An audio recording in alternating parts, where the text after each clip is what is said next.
Bonjour YouTube, je suis Sébastien et ce matin à 8 h ils ont attaqué la gravette. Vous pouvez la voir, elle est là, elle va bien. Elle est lissée, elle est au niveau qu'il faut pour la piscine pour que tout arrive nickel. Ils n'ont pas trop râlé sur le trou, ils n'ont même pas râlé du tout, ils ont juste gratté un chouille des bords pour que ce soit un peu plus plat, plus large, bref. Ils ont creusé le trou du skimmer au fond, il avait oublié de me le dire sinon j'aurais mis un coup de pelle, hein, ça c'était facile. Et vous pouvez voir que mon coffrage s'est pas complètement effondré, juste un peu. Et maintenant qu'il fait beau, avec un peu de chance, ça va tenir jusqu'à demain. Quand la piscine arrive, on ne sait pas à quelle heure, mais elle arrive. Dans les petites blagues, en repartant, le camion était enlisé dans la tranchée. Vous pouvez voir le carnage. Alors dans la tranchée de l'ancienne tranchée, mais comme c'est mouillé, détrempé, il s'est enlisé comme on s'enlisait à pied là-dedans. Et maintenant, donc c'est tout pour aujourd'hui. On reprend demain. Et moi, je vais aller m'occuper de changer les quelques pièces qu'on avait commandées sur la tondeuse de madame pour qu'elle puisse aller tondre là où l'herbe a trop poussé.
Et pré-filtre changé, le tube de reniflard n'était pas le bon évidemment, il m'en faut un beaucoup plus court et on n'a plus d'essence, donc on va aller chercher de l'essence. Bon, la tondeuse réparée, madame est partie tondre, elle s'est arrêtée quand il y avait des petites averses, mais elle a pu tondre une bonne partie de ce qu'on avait ignoré qui était à droite de la maison. Il y avait de l'herbe jusqu'au capot de la tondeuse, ça a été un peu long. Moi j'ai rangé un peu, à savoir j'ai ramené tout ce qu'il y a dans l'atelier, il faudra le ranger demain. Ça, c'est un test qu'on va faire aussi, c'est une tondeuse. C'est un carillon supposément 400 mètres de portée. Donc on va le tester. Vous voyez, ils annoncent 400 mètres wireless distance. dépendant de l'environnement. Donc on va le tester, c'est pour chez ma mère. S'il fonctionne ici du portail jusqu'à la terrasse de l'autre côté de la maison, je serai serein.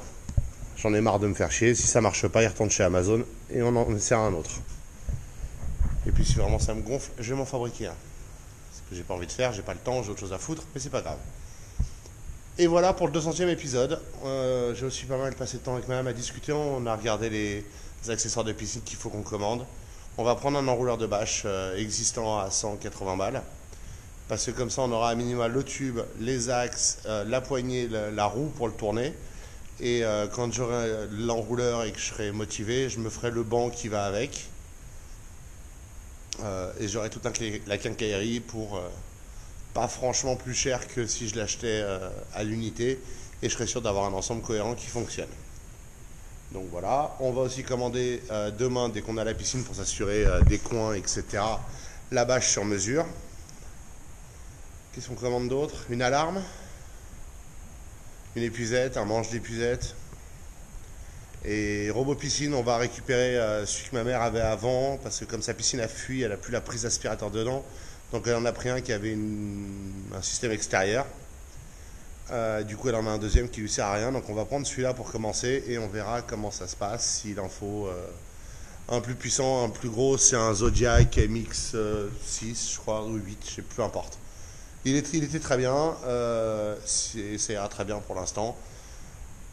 On va voir comment ça évolue. Et ce sera tout pour le 200e épisode. Moi je suis un peu au chômage, entre guillemets, hein, dans la mesure où pour le moment ils installent la piscine. Moi je ne veux pas commencer d'autres chantiers parce que je veux assister à l'installation et puis la filmer pour vous. Et puis ça fait du bien, une petite pause, hein. J'ai fait mon job, maintenant c'est l'heure. Je vais regarder d'autres personnes travailler, ça me changera. Je vais continuer le vlog au-delà du 200e épisode et au-delà du 19 mai, même si ça s'appellera plus confinement à partir du 19. Mon intention, c'est d'aller au moins jusqu'à la fin de l'installation de la piscine, vous montrer le résultat, et ensuite je ferai sans doute une pause, je ne vais pas vous mentir, parce que c'est du boulot, c'est vidéo tous les jours, et je vais aussi faire une pause des chantiers et du bricolage parce que j'ai besoin d'une pause. Mais je continuerai les vlogs moins fréquemment, mais je les ferai, ou je reprendrai cet été des vlogs quotidiens. Ça va vraiment dépendre de ce que j'ai à faire. J'ai pas de plan, j'avais pas l'intention de faire 200 épisodes quand j'ai commencé. J'avais même pas prévu d'en faire 100. J'ai des vidéos que je veux mettre en ligne que j'ai faites qui sont typiquement comment conduire un Bobcat, les choses techniques à savoir sur creuser le trou de la piscine. Bref, j'ai des vidéos comme j'en faisais avant le vlog, qui sont des comment faire ci, comment faire ça, qui sont, on va pas se mentir, les vidéos qui ont le plus de trafic sur la chaîne, hein. La vidéo la plus vue, c'est comment conduire une mini-pelle, hein. C'est pas un épisode du vlog. Mais c'est pas grave, je comprends, il y a plus de gens qui cherchent à conduire une mini-pelle qu'à suivre mon quotidien, hein. Moi aussi, je me suis demandé comment conduire une mini-pelle un jour. Donc on va voir comment ça évolue. De toute façon, rien n'est figé, mais il y aura d'ici 10-15 jours une pause des épisodes quotidiens parce que j'ai besoin d'une pause de tout ça. Et je ne vais pas vous filmer me regardant, lisant des articles ou faisant un plan de quelque chose. Je ne vais pas vous le refaire, ça. Fusion, vous avez vu comment ça marche. Je ne suis pas assez bon pour donner des cours. Donc je vous incite à le voir. Je vais repasser un peu de temps sur la CNC. Je ne sais pas ce que je filmerai de ça. Bref, il y aura des épisodes. Je ne sais pas à quelle fréquence, je n'ai pas encore décidé. Si vous avez des conseils ou des idées ou des envies, dites-le moi. Mais le quotidien, je ne peux pas continuer éternellement. Je vais après tout un jour reprendre une vie normale. Et ma vie normale, c'est pas de rénover cette maison et de faire des travaux ici. Ça, normalement, c'est mon hobby du week-end. Alors, à minima, il y aura des épisodes le week-end. On va sans doute y passer plus de temps qu'avant parce que madame est en télétravail dans son contrat maintenant, de façon durable. Donc, on va pas s'enfermer à l'appartement en permanence. Je ne sais pas. Je vais... Voilà. Mais je vous préviens, toute transparence, j'ai pas de plan. Je sais que je vais avoir besoin d'une pause des chantiers, que je vais sans doute retourner à l'appartement et me poser un peu et refaire un peu de geek, ce qui est mon métier à la base, et aviser ensuite de ce que je refais en termes de travaux. Il faut que je me fasse un plan de carrière à ce stade. C'est pas YouTube ma carrière, ça c'est clair. Qu'est-ce que je veux faire, où je veux le faire, comment je veux le faire, et bref. Le confinement, au-delà de permettre de faire des travaux, aura changé des choses. Voilà pour le 200e épisode. 200, putain. Je vous remercie d'avoir suivi cet épisode. Je vous souhaite une excellente soirée et je vous retrouve demain avec l'arrivée du bac de piscine dans la matinée normalement. Milieu, fin de matinée, m'a-t-on dit. Donc vous aurez la vidéo après le lendemain de celle-là. Et si vous me suivez sur Instagram, vous verrez sans doute une partie de l'installation en photo. Merci à tous de m'avoir suivi jusque-là.